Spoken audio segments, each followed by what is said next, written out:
Hello guys, welcome to our channel. मेरा नाम है हर्षित और एक और नई वीडियो में आपका स्वागत है।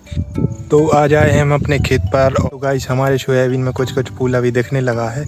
तो ये है सोयाबीन की फ्लावरिंग स्टेज, और इस स्टेज पर हमें क्या क्या सावधानियां बरतनी चाहिए, कौन कौन सी दवाई का हमें स्प्रे करना है और क्या शेड्यूल हमें चलाना है, वो सब हम आपको जानकारी इस वीडियो में बताएंगे। तो हमारे साथ बनी रहिए दोस्तों। मौसम की मार अगर सबसे पहले किसी पे पड़ती है तो वो है किसान को सबसे ज़्यादा समस्याएं हो जाती हैं जलवायु परिवर्तन से।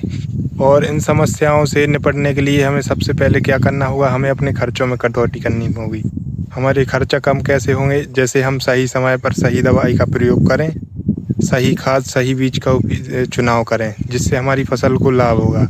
बाकी ये है कि फालतू की दवाई और खर्चे बढ़ाने से हमारा कोई फ़ायदा नहीं होने वाला है। पता पड़ा जितना हमने उत्पादन निकाला है उससे ज़्यादा हमारा खर्च हो गया और हमें कोई मुनाफा नहीं मिला। तो इस स्थिति से बचने के लिए हमें इस तरीके की दवाइयों का प्रयोग करना है जो कि खर्चा भी कम हो, फार्मूला भी अच्छा रहे और हमारा बेस्ट रिजल्ट देखने को मिले। तो इसी तरह की कुछ दवाइयाँ हम आपको बताएंगे जो फ्लावरिंग स्टेज पर उपयोग की जा सकती हैं। इन दवाइयों का प्रयोग करके हम कम लागत में अच्छा मुनाफा कमा सकते हैं। तो चलिए चलते हैं आगे, बताते हैं आपको कौन कौन सी दवाई हमें उपयोग करना है हमारे खेत पर। यह है सोयाबीन, और ये है सोयाबीन की 2303 वैरायटी। इसमें अभी कुछ कुछ फूल देखने को मिल रहा है। तो इस स्थिति में हम इसमें सबसे पहला उपयोग करेंगे एक बढ़िया तरीके के पीजीआर का, जो कि इसकी हाइट काफ़ी बढ़ गई है। तो हाइट बढ़ने की वजह से हमें इसमें एक पीजीआर डालना पड़ेगा, यानी तो दोस्तों ये सोयाबीन अभी फ्लावरिंग स्टेज पर है, और फ्लावरिंग स्टेज पर हमें क्या क्या चुनौतियां देखने को मिलती हैं उस सब के बारे में हम इस वीडियो में चर्चा करेंगे। तो सबसे पहली चुनौती है ये कीट, जो कि आप देख रहे होंगे ये कुछ कुछ जर्जरा टाइप का रोग लग गया है। रोग नहीं है एक्चुअली में, ये कीट का ही आतंक है। ये रिंग कटर है जो आप देख सकते हैं। बाकी और कोई विशेष वैसी तो दिख नहीं रही हमें।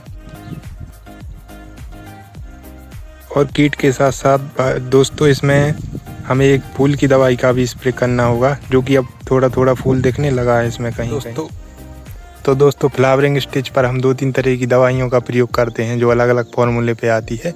जैसे कोई अमीनो एसिड बेस्ड हो गया, कोई अलग फार्मूला है जो पीजीआर का काम करता है। तो दवाई के फार्मूले का चयन हमें अपनी फसल के अनुसार करना चाहिए। जैसे कि आप ये खेत देख रहे हैं, इसमें इसकी हाइट काफ़ी बढ़ गई है, तो इसमें हम पीजीआर का उपयोग करेंगे, जो कि प्लांट की वेजिटेटिव यानी लंबाई वाली ग्रोथ रोककर इसको फूल और फल में कन्वर्ट करेगा। इसलिए इसमें हम पीजीआर का उपयोग करेंगे। और जैसे आपकी प्लांट की हाइट जैसे कम रह जाती है, इसकी बड़ी है थोड़ी कम रह जाती है, तो उस स्थिति में आप अमीनो एसिड बेस्ड फार्मूला का उपयोग कर सकते हैं। तो दोस्तों बात कर लेते हैं पीजीआर में कौन कौन से आते हैं। पीजीआर में आता है एक गोदरेज कंपनी का, जो कि डबल के नाम से आता है, वो बहुत अच्छा टॉनिक है, उसका प्रयोग कर सकते हैं। और दूसरा आता है ताबूली के नाम से, वो भी बहुत अच्छा काम करता है। कुछ लोग बोलेंगे कि लेहोसिन का प्रयोग भी करेंगे, लेकिन लेहोसिन है जो फूल लाने में वो उतना है मददगार नहीं है जितना कि ये दोनों है। बाकी लेहोसिन हाइट तो रोक देता है फसल की, लेकिन वो फूलों की वृद्धि में उतना कामयाब नहीं है जितना कि ये दोनों फार्मूले हैं। अब बात कर लेते हैं अमीनो एसिड बेस्ड वाले फार्मूलों की, जो कि कई कंपनियों के आते हैं। आप जैसे टाटा कंपनी का यूज कर सकते हैं, टाटा का बाहर आता है, वो काफ़ी अच्छा है। और बायोस्टेट के आते हैं, बायोस्टेट का एक जो अमेज एक्सेल है वो बहुत बढ़िया काम करता है। और बायोस्टेट का एक और आता है रिजोइस नाम से, वो भी बहुत बढ़िया काम करता है, आप उसका उपयोग कर सकते हैं।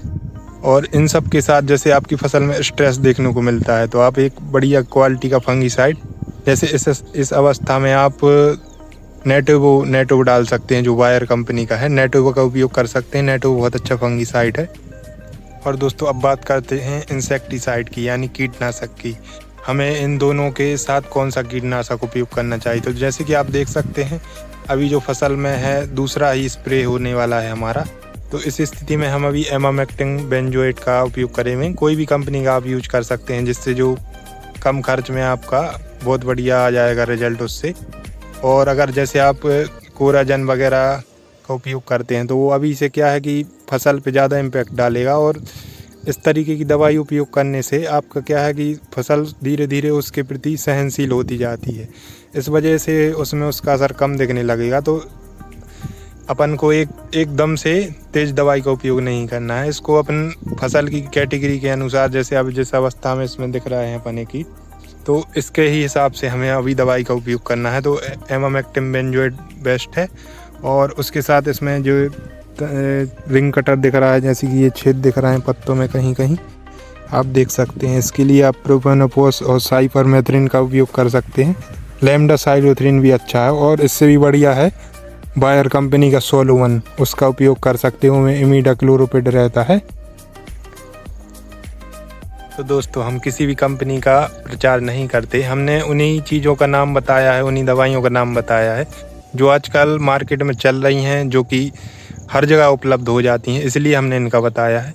बाकी आपके एरिया में जो दवाई आपको मिल रही है, कम रेट पे मिल रही है इन्हीं फार्मूलों पे बेस्ड, वो आप प्रयोग करें। आपका मुनाफा भी होगा, बचत भी होगी। और इसमें आपको ये है कि अगर ये कंपनियों से हट के आप दवाई सेम फार्मूले पे लेते हैं तो वो आपको काफ़ी सस्ती पड़ जाएंगी। तो फ्रेंड्स, मैंने शेड्यूल बता दिया है दवाई का क्या क्या डालना है, आप लोग फिर से देख लें एक बार।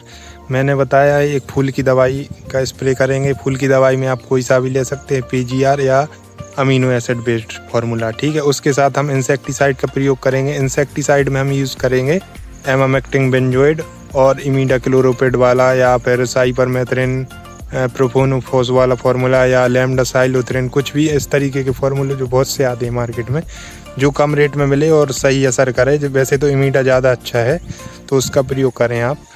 इन सब का कॉम्बिनेशन मिला के आप, और हाँ, ये ध्यान रखें कि स्टिकर ज़रूर मिलाएं, यानी चिप को। क्या है कि मौसम की वजह से ये फूल की दवाई है, ये तभी काम करी जब 1-2 दिन अब अपनी पत्ती पर बनी रहेगी, तब अच्छा रिजल्ट दिखाएगी। तो इसके लिए आप चिप को ज़रूर मिलाएं इन सब के साथ। और आगे आपको जो भी जानकारी चाहिए तो हमें कमेंट करके बताएं, हम उस विषय में वीडियो भी बनाएंगे और आपको जो भी जानकारी होगी निकाल कर बताएंगे। दोस्तों, आज के लिए बस इतना ही। आपको अगर हमारी वीडियोस पसंद आती हैं तो हमारे चैनल को लाइक करें, सब्सक्राइब करें और अपने दोस्तों को शेयर भी करें। मिलते हैं किसी और दिन किसी और नए टॉपिक के साथ। तब तक के लिए अलविदा दोस्तों।